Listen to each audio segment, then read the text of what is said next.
The world, the economy, society, it's all changing. And coming up with new kinds of jobs and business models and organizations that can fix society's problems is going to take some serious creativity. That applies on a smaller scale, too. Figuring out your future is going to require you to get weird and imaginative. You're going to need to put in some time to hunt down unexpected ideas about what you may do next. Because if they were obvious, you would have found them already, right? But before we get into how you're going to do that, I want to just talk about this term, creativity. What does it mean? Like, what even is it? I always thought of it as like a nebulous buzzword. Until I discovered that researchers have a method to actually measure it. Back in 1967, an American psychologist named J.P. Guilford came up with the Alternative Uses Test to study creativity. And this test is still used today. So here's how it works. Let's say I gave you some everyday objects like bricks or cups or paper clips or a chair.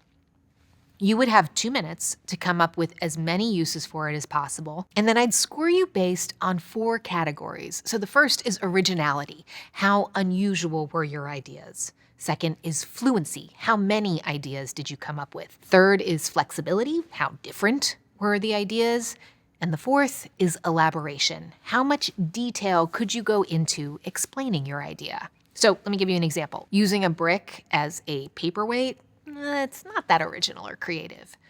But if you told me a story about arranging bricks outside your home office to message your kids, like 2 bricks stacked means don't come in, or bricks in a T-shape signals, okay, it's okay to interrupt, well, that would be some nice elaboration. Don't worry, I will not be scoring or judging you.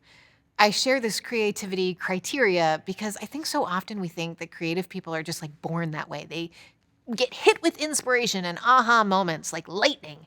That is so wrong. Researchers say that that is a myth about creativity because they have found that being creative requires persistence, and that means it is hard work.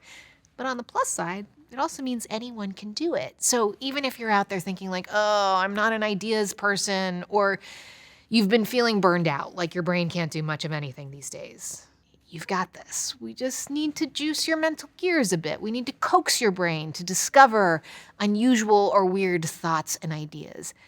I know they are just hanging out in there, waiting for you to find them.